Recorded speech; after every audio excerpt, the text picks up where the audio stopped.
Hello, this is Garrett, the Freshwater Manager here at Bluefish Aquarium, and today I'm just going to be, it's going to be a short video on the different styles of fish aquariums. I'm going to be talking about general rules when it comes to pairing fish. So I would say there's probably about 4 distinct styles of aquarium fishes that you can put in your own home aquariums. So the first that most people are probably acquainted with are going to be community fish. These are typically going to be smaller fish that travel in schools, that don't bug each other too much. And then next is going to be semi-aggressives, things that probably shouldn't go with most community fish, but are probably still too docile to throw with anything too mean. And then there are 2 different types of cichlid tanks that I'll be talking about. So typically, most people, when they hear cichlid tank, they're going to think from cichlids from Lake Malawi, you know, your mbuna, your haps, your peacocks. And then there's also South American cichlids. Now, South American cichlids, I'll get into it later, but they're going to be a little more tricky when it comes to who plays well with what. So to start off with the community fishes, or community fish, these are what most people know of. You know, your cardinal tetra, your neon tetra, most small tetras, most of your small rasboras. These are all going to be fish that typically you can fit in a 10-gallon size at a minimum. Some I probably wouldn't throw in something that small, but these are all things that will generally do fine with live plants. They're not going to beat each other up too much. And as a general rule of thumb, these fish are going to be schooling. And what that means is that you're going to want to keep a large number of them. And I'm not talking, 3 to 4. In the wild, most of these fish are going to be traveling in groups of hundreds or even thousands. And I realize that that's kind of difficult to replicate in aquariums most of the time. But I really highly push for people to get, 8 or more at a minimum.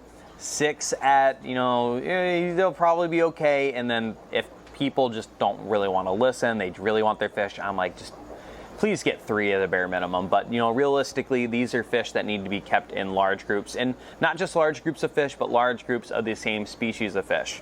In the same breath, we can kind of talk about there's a lot of these fish that come in different color varieties and color morphs, and so even if they look slightly different but they're the same species, you can mix and match with that. Say you have you want to get 6 neon tetras and then 6 gold neon tetras. They're the same fish, so they will school together and be happy together, and they will intermingle. But say you want to get 6 harlequin rasboras and 6 neon tetras, they're not going to bother each other, but they're typically not going to really school together. So the big thing with community fish, obviously you don't want to throw anything big and aggressive in there with them, but like I said, large numbers is better, or large numbers are better than smaller numbers when it comes to these guys. So next up, we'll be talking about semi-aggressive. So what I think of when I hear semi-aggressive is typically going to be a lot of barb species, a lot of the larger bodied tetras. Keep in mind, tetras are a very, very wide group of fish. Piranhas are actually a type of tetra as well, if you guys did not know. So typically, they're going to be schooling again, similar to the community fish. They're just going to be a little bit more food aggressive, a little bit nippier, so kind of the same guideline. And typically with a semi-aggressive tank, they're typically going to be a bit larger in size, so I'd recommend something around the 30 or 40 gallon aquarium size for something like those guys. A good example are tiger barbs. For a long time, and still in a lot of places, you'll see tiger barbs sold as community fish. You see them, they're about like that big when they're in the aquarium store. They actually get fairly large. They'll get about 2.5, 3 inches, and that's a big bodied fish, and they're extremely nippy. You really want to be careful putting them with anything like guppies or neon tetras, anything like that. I really recommend keeping them with, say, instead of a neon tetra or guppy, maybe a diamond tetra, a larger nippy tetra, or serpent tetra. It's a beautiful bright red fish that in the wild primarily eats other fish's scales. So, they are generally going to be pretty fine with each other. Same rules when it comes to schooling. You don't want to do 3 of those or 1 of those and 3 of those over there. You want to do large groups of the same species. So, if you're going to do tiger barbs, and especially this is especially true when it comes to semi-aggressives, because when you get a large group of semi-aggressive fish, typically they're going to pick on each other and squabble with each other more than they would beat up on other fish that possibly won't do as well being picked on. So yeah, like I said, big schools, big numbers of the fish, that's going to be one of your bigger keys to success with a semi-aggressive and a community a tank. This little lady was bumping into me on the floor, so we're just going to bring her up here. She's unrelated to a fish, obviously. This is a tortoise. We actually have a video on these guys from a little while back. These are red-footed tortoises, so feel free to check that out.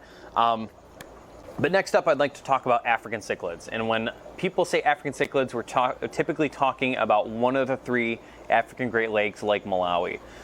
So there are 3 different major groups of cichlids found in that lake. There are ambuna, which are going to be smaller but more aggressive than most of the others. There are going to be peacocks, which are a mid-sized fish, and there are going to be haps. So to start off with the ambunas, we typically recommend keeping ambunas alone with other ambunas. You can sometimes fit other bottom feeders in there with them, but it's always kind of a risk with these guys. They will usually top out at about 4 to 5 inches. We recommend absolutely nothing less than a 55-gallon for these guys, but when it comes to African cichlids, and this is pretty broadly speaking, high numbers is going to be key. If you put 3 or 4 full-grown ambuna into a 75-gallon tank, they're very likely to slowly pick each other off, very likely to hide all the time and set up territories.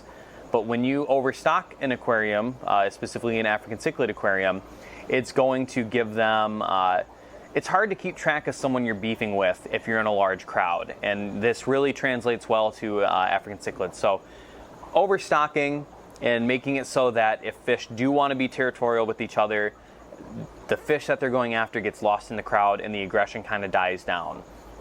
Now, we recommend keeping ambuna separate from the other 2 groups of African cichlids, mostly because of their diet. These guys are going to be almost strictly herbivores. They're going to, in the wild, they've got very blunt faces with scraping teeth for scraping algae off rocks. High protein diet is not going to be very good for them, whereas the haps and peacocks, they are going to be more predatory fish, so they're going to be able to handle a little more protein than the ambuna. It kind of throws people for a loop. Smaller fish being more aggressive than a big fish, they kind of think it'll work, but typically if you want success with African cichlids, you're going to want to keep the ambunas separate from the other 2. Now, when it comes to haps and peacocks, peacocks are typically going to be, 5 to 7 inch range, and then some species of hap will actually reach, close to a foot long. These guys can typically be kept together with moderate success. We recommend nothing less than a 75-gallon for the haps and peacocks because of their size. And similar rules to the ambuna, stocking a bunch of them in there is going to be one of the biggest keys to success with having an African cichlid tank. Along with that is maintenance. African cichlid tanks typically are a lot of work because you're already overstocking them. And when you overstock them, that usually means you have to feed more, and feeding more means more waste. So it's very important you're up on your water changes with African cichlids. You've got to really make sure your water quality is staying good. They're very tough fish, but nobody wants to live in a dirty tank, so you got to make sure you're keeping them clean. And then lastly are going to be the Central and South American cichlids. Now, these are probably the most diverse group of cichlids out there. They range in size from, full grown 2 to 3 inches to well over a foot in length. In general, you really have to do your research to figure out who's going to play well with who. There are some South American cichlids that are generally going to be on their own. And there's a lot of stuff that has been we as humans have created, things that do not exist in the wild, such as flower horns that have a big growth on their head. They've bred to be very, very aggressive. They're typically the one fish you have in a tank.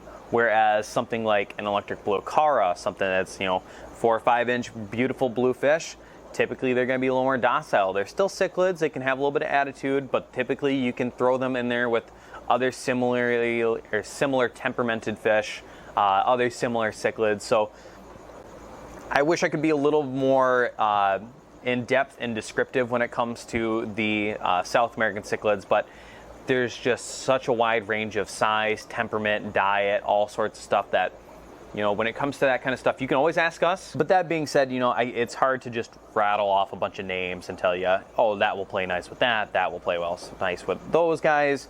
So when it comes to Central American, South American cichlids, I really recommend people, ask us and also do your own research. If you see a specific fish you're looking at or we're interested in, look into it, see what other people who have kept them have to say about them. As always, guys, I hope you found this video educational, informative, and entertaining. Hope you feel free to hit the like and subscribe button and the bell icon so you can be notified when we upload new videos. And you can also follow us on Facebook and Instagram at Bluefish Aquarium. And day or night, a lot of our products here in store are available online at our website at bluefishaquarium.com. Hope to see you soon.